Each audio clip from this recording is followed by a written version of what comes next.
श्री गणेशाय नमः। श्री गर्ग संहिता द्वारका खंड पहला अध्याय। जरासंध का मथुरा पर आक्रमण और उसकी पराजय।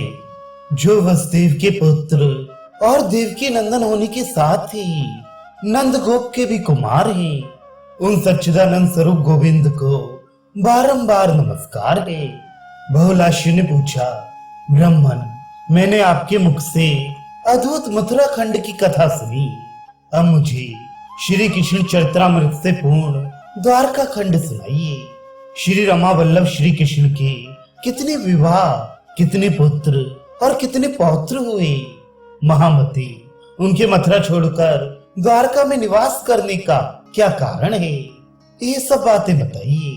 श्री नारद जी ने कहा, मैथिलेश्वर, महाबली कंस के मारे जाने पर उसकी दो रानियां अस्ति और प्राप्ति बड़े दुख से जरासंध के घर गई। उनके मुख से कंस के मरण का वृतांत सुनकर जरा पुत्र महाबली जरासंध अत्यंत कुपित हो इस भूतल को यदुवंशियों से शून्य कर देने के लिए उद्यत हो गया।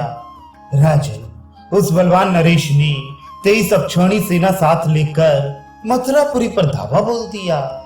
महासागर के समान गर्जना करने वाली उसकी सेना और भय से व्याकुल हुई अपनी नगरी को देखकर साक्षात भगवान ने सभा में बलदेव जी से कहा, भैया बलराम जी, इस मगधराज जरासंध की सारी सेना को तो निसंदेह नष्ट कर देना चाहिए, किंतु इस मगध नरेश को नहीं मारना चाहिए, जिससे ये पुनः सेना जुटाकर ले आने का उद्योग करे।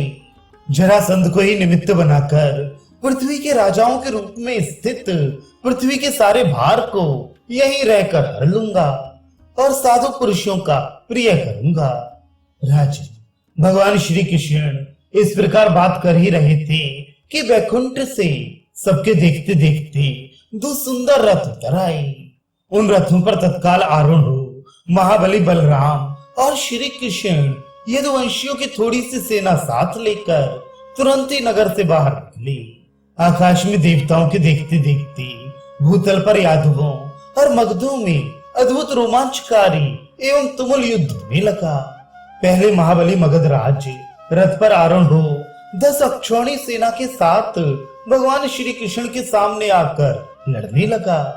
धृतराष्ट्र पुत्र दुर्योधन जरासंध की सहायता के लिए 5 अक्षौणी सेना के साथ आकर यादवों के साथ युद्ध करने लगा।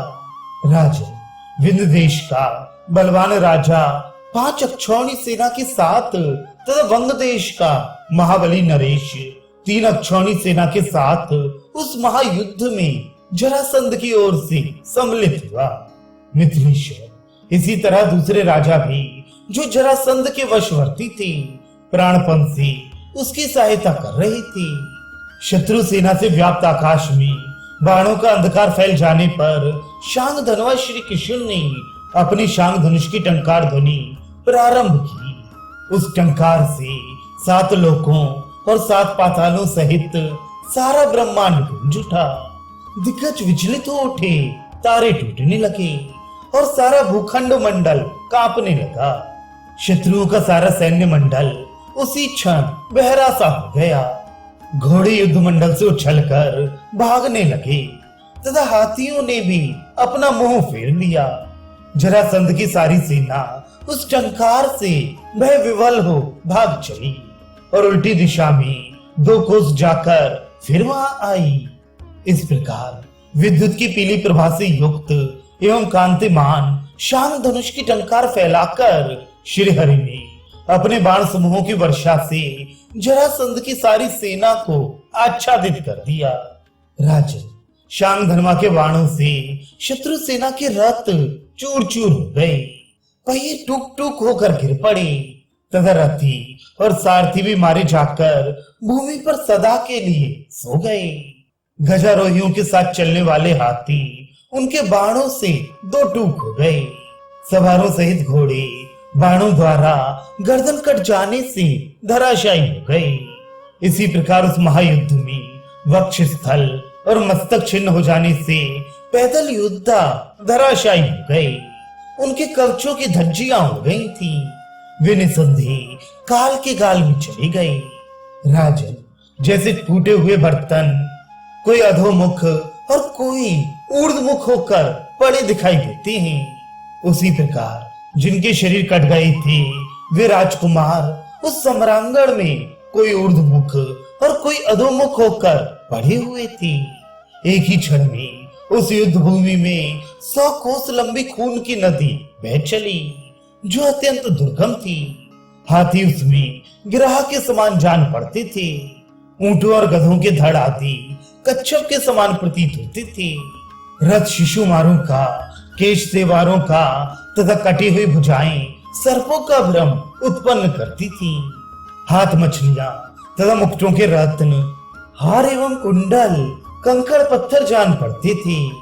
अस्त्र शस्त्र सीप, छत्र शंख तथा चामर और ध्वजा बालू प्रतीत होती थी। रथ के पहिए भंवर का भ्रम उत्पन्न कर रहे थे और दोनों ओर की सेनाएं उस रुधिर सरता के दोनों तट थी। इस तरह वे शतयोजन विस्तृत नदी वैतरणी के समान भयंकर जान पड़ने लगी। प्रमथ, भैरव, भूत, वेताल और योगनियां अट्टहास करती हुई रणभूमि में नाचने लगी।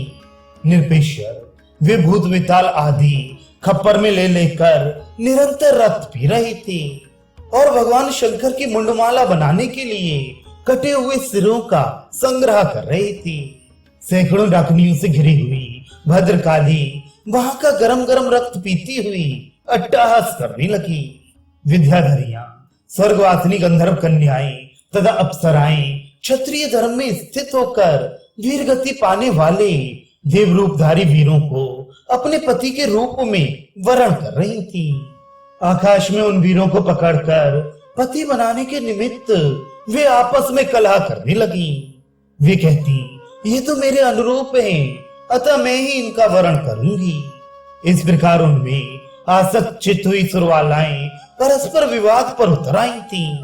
कुछ धर्मपरायण वीर सम्रांगण से तनिक भी विचलित न होने के कारण मार्तंड मंडल का भेदन करके सीधे भगवान विष्णु के दिव्य धाम में चले गए। शेष सेना को त्रिलोकी का बल धारण करने वाले बलदेव जी कुपित हो हल से खींचकर मूसल से मारने लगे। इस प्रकार जरासंध की सेना का सब ओर से संहार हो जाने पर दुर्योधन, विंध्यराज तथा वंग नरेश सब भयभीत हो रणभूमि से इधर उधर भाग गए। राजन, तब 10,000 हाथियों के समान बलशाली महापराक्रमी जरासंध रथ पर आरूढ़ हो बलदेव जी के सामने आया।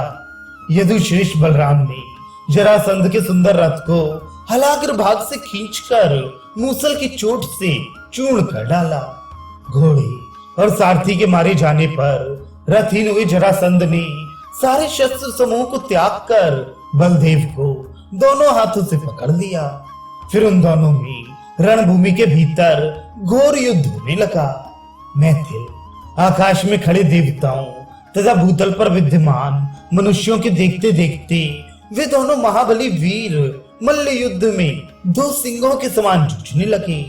वे छाती से, मस्तक से, भुजाओं से चोट करते हुए पृथक पृथक पैरों को पकड़कर एक दूसरे को गिराने की चेष्टा करते थे। उन दोनों के युद्ध से वहां का सारा भूखंड मंडल खुदकर गड्ढे के समान हो गया। राजन, उस समय भूमि सहसा बटलोई की तरह 2 घड़ी तक कांपती रही। तब यदुश्रेष्ठ बलराम ने अपने बाहुदंडों से जरासंध को पकड़कर इस प्रकार पृथ्वी पर दे मारा, मानो किसी बालक ने कमंडल पटक दिया हो। बलराम ने जरासंध के ऊपर चढ़कर उस शत्रु को मार डालने के लिए क्रोध से भरकर घोर मूसल हाथ में लिया। यह देख परिपूर्णतम परमात्मा श्री कृष्ण ने उन्हें तत्काल रोक दिया। तब यदुकुल तिलक बलराम ने उसे छोड़ दिया। जरासंध ने लज्जित होकर तपस्या के लिए जाने का विचार किया, परंतु अपने मुख्यमंत्रियों के मना करने पर मगध राज तपस्या के लिए ना जाकर मगध देश को ही लौट गया। इस प्रकार मधुसूदन माधव ने जरासंध पर विजय पाई। युद्ध में जो कुछ भी धन वित्त आत लगा वे सब सुखा व वैभव साथ लेकर यादवों को आगे कर गए। बलदेव सहित परिपूर्णतम साक्षात भगवान श्री कृष्ण सूतों, मागधों और बंदी जनों के मुख से विजय गान सुनते हुए शंख ध्वनि, दुंदुभी नाद तथा वेद मंत्रों के भारी घोष के साथ मथुरापुरी में प्रविष्ट हुए। मार्ग में मांगलिक वस्तुओं, खीलों और फूलों से उनकी पूजा होती थी। प्रत्येक द्वार पर मंगल कलश से सुशोभित पुरी की शोभा देखते हुए पीतांबरधारी श्याम सुंदर विग्रह, शुभांग शोभित चमकीले किरीट, अंगद और कुंडलों से उद्भासित शांग आदि अस्त्र शस्त्रों को धारण करने वाले भगवान गरुण ध्वज ताल ध्वज बलराम के साथ मुख से मंदहास की छटा बिखेरते हुए राजा उग्रसेन के पास जा उन्हें सारी धन सामग्री भेंट की। उस समय चंचल घोड़ों से जुता हुआ उनका रथ उद्दीप्त हो रहा था तथा देवगण उनकी पूजा प्रशंसा कर रहे थे।